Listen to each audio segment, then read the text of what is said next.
नमस्कार। तो जिस तरीके से हमारे देश के अंदर पिछले कुछ दिनों में अलग अलग राज्यों में अलग अलग जगहों पे दंगे हुए, फिर चाहे आप राजस्थान की बात कर लो, मध्य प्रदेश की बात कर लो, वेस्ट बंगाल की बात कर लो, गुजरात की बात कर लो, झारखंड की बात कर लो, या फिर अभी कुछ दिनों पहले दिल्ली की बात कर लो, तो ऐसा नहीं है कि हमारे देश के अंदर ही सिर्फ दंगे हुए हैं। हमारे देश के बाहर दूसरे कंट्रीज में भी दंगे हुए हैं, जैसे कि स्वीडन में भी दंगे हुए।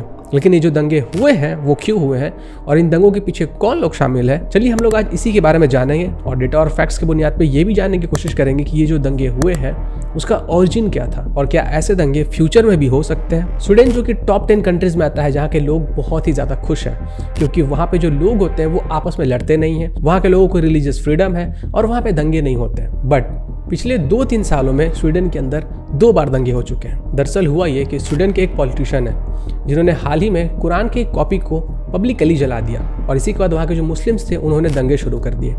रोड पे जाके उन्होंने अल्लाह अकबर के नारे लगाए और उसके बाद हर तरफ आगजनी हुई, पुलिस के ऊपर पथराव हुआ, सड़कों पे जितने कार दिखाई दे रहे थे उन सब के ऊपर उन्होंने पथराव किया, उनको जलाने की कोशिश की, टायर्स उठा के ले जा रहे थे और हर तरफ उसे जला रहे थे। और जब स्वीडन की पुलिस आती है इन सब चीज़ों को रोकने के लिए तो उनके ऊपर भी पथराव किया जाता है। अभी स्टोन पेल्टिंग की हिस्ट्री है, ये ऐसा नहीं है कि सिर्फ स्वीडन में होता है, ये चीज़ें तो हमने इंडिया में भी देखी है। तो अगर डेटा और फैक्ट्स के ऊपर मैं बात करूँ तो मुस्लिम जिस कंट्री में भी होते हैं वहाँ पे वो लोग स्टोन पेल्टिंग करते हैं। स्टोन पेल्टिंग करके वो लोगों का जीना हराम कर देते हैं, वहाँ की जो पुलिस होती है उनका भी जीना हराम कर देती है। स्वीडन में जिन पुलिस वालों को डिप्लॉय किया गया था इन सभी राइट्स को रोकने के लिए, वो जो पुलिस वाले थे वो भी पत्थर के डर से नहीं जा रहे हैं। उनका ये कहना था कि हमारे ऊपर पथराव होता है और हमारी जान जा सकती है, ये लोग बहुत ही ज़्यादा वायलेंट है। और जैसे ही पुलिस वाले उन सभी एरिया से वापस आए वैसे ये जो दंगे थे वो और भी ज़्यादा भड़क गए, और भी ज़्यादा उग्र रूप ले लिया। अब ये जो दंगे हुए थे इसका एक्चुअल रीज़न आपको नहीं पता होगा और इसका एक्चुअल रीज़न मीडिया के बहुत सारे जो न्यूज़ आउटलेट्स होते हैं उन्होंने भी नहीं बताया होगा,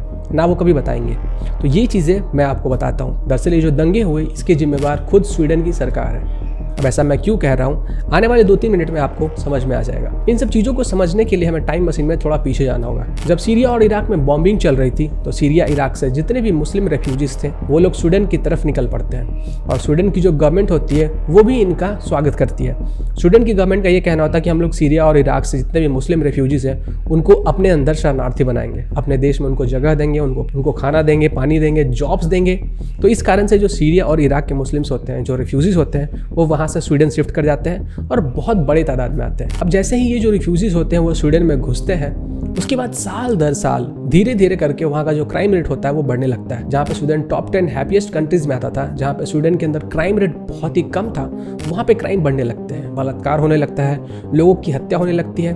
और फिर एक रिसर्च किया जाता है, वहाँ के जो लोकल रिसर्चर्स होते हैं वो रिसर्च करते हैं जिसमें पता लगता है कि जितने भी ज़्यादा क्राइम किए जा रहे हैं उसमें मैक्सिमम लोग वो लोग हैं जो कि रेफ्यूजीज के तौर पे बाहर से आए थे, यानी कि वही मुस्लिम जो सीरिया और इराक से कुछ साल पहले स्वीडन में आए थे। जब ये रिसर्च पब्लिश किया जाता है तो वहाँ के जो लोकल अथॉरिटीज़ होते हैं इस रिसर्च को दबा देते हैं, ये कह के कि ये जो रिसर्च है इसके कारण जो हमारा कंट्री है इसके अंदर कम्युनल वायलेंस हो सकता है। अभी जो क्राइम रेट को ढका गया यही स्वीडन की सरकार की सबसे बड़ी गलती थी।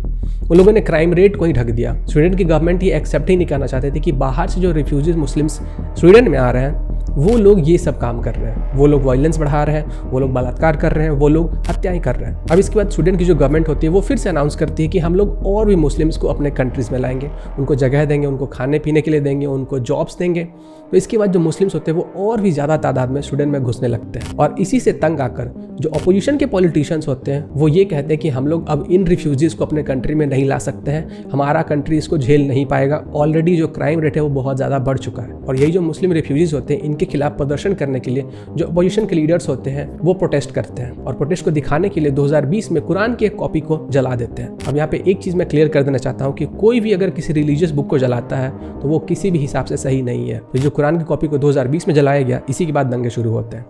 फिर किसी तरह जो स्वीडन की सरकार होती है वो इस चीज़ को कंट्रोल करती है, सिचुएशन कंट्रोल में आता है और फिर वो लोग अनाउंस करते हैं कि अब हम लोग रेफ्यूजीज़ को अपने कंट्री में नहीं ले सकते हैं। और अब समय आता है 2022 यानी कि ये साल में फिर से जो अपोजिशन वाले होते हैं वो प्रोटेस्ट करते हैं और फिर से कुरान की जो कॉपी होती है उसको जलाते हैं और इसी के बाद जो पूरा दंगा होता है वो भड़कता है। अब अगर इस पूरे सिचुएशन को ध्यान से देखा जाए तो सीरिया और इराक से जो रेफ्यूजी स्वीडन में आए थे, अगर वो लोग स्वीडन में नहीं आते तो क्राइम रेट नहीं बढ़ता, क्राइम रेट नहीं बढ़ता तो वहाँ के जो अपोजिशन वाले लीडर्स होते हैं वो ये सब काम नहीं करते हैं, ना वो ये सब काम करते हैं, ना दंगे होते हैं। यूट्यूब पे एक चैनल है जो कि डेटा के बेसिस पे ग्रोथ रेट दिखाता है और इस ग्रोथ रेट में उन्होंने दिखाया कि किस तरीके से जो क्रिश्चियंस और मुस्लिम की पॉपुलेशन है वो ईयर बाय ईयर घटते और बढ़ती जा रही है। इनके वीडियो का जो स्क्रीनशॉट होता है वो मैं एक एक करके आपको दिखाता हूँ। आप देखना किस तरीके से ईयर बाय ईयर इनका जो पॉपुलेशन ग्रोथ है मुस्लिम्स का वो बढ़ता जा रहा है, और वहीं पे जो क्रिश्चियंस का ग्रोथ है वो कमता जा रहा है, और बाकी के जो और रिलीजन्स है उनकी भी ग्रोथ कमती जा रही है। और इसी डेटा के बेसिस पे ये लोग प्रेडिक्ट करते हैं कि आगे आने वाले 50-60 सालों में जो मुस्लिम्स की पॉपुलेशन होगी वो कितनी होगी। तो मुस्लिम्स का जो पॉपुलेशन होता है वो करीब करीब क्रिश्चियनिटी के इक्वल होने जा रहा है। अगर देखा जाए तो अभी 7 से 8% मुस्लिम की पॉपुलेशन स्वीडन में है।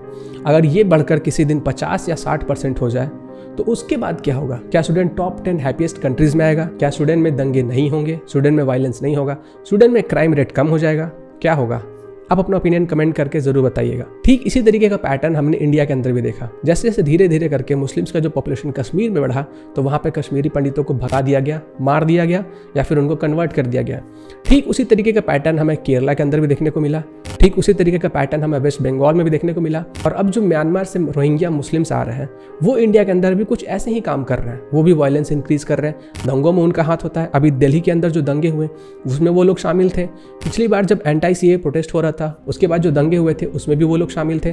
तो सेम पैटर्न हमें इंडिया के अंदर भी देखने को मिल रहा है। अगर हमें अपने देश को सुरक्षित करना है तो ये जो बाहर से इलीगल इमिग्रेंट्स आ रहे हैं इनको यहाँ से भगाना होगा, वरना वो समय दूर नहीं है जब हर मंथ किसी न किसी स्टेट में दंगे देखने के लिए मिलेंगे। स्वीडन के गवर्नमेंट ने अपने गलतियों से नहीं सीखा और इसके लिए वो लोग खामियाजा भी भुगत रहे हैं। स्वीडन में भी जो मुस्लिम्स बाहर से आए थे वो लोग पहले खाना मांगने आते हैं, स्थान रहने के लिए मांगते हैं, उसके बाद फिर नौकरी मांगते हैं, फिर प्रोटेस्ट करते हैं, फिर दंगे करते हैं। अगर आप इंडिया के हर एक स्टेट के पॉपुलेशन को कंपेयर करके देखो तो जहाँ पे भी मुस्लिम्स की पॉपुलेशन इंक्रीज होने लगती है वहाँ पे दंगे बढ़ने लगते हैं और वहाँ के जो लोग होते हैं उनका जीना हराम हो जाता है।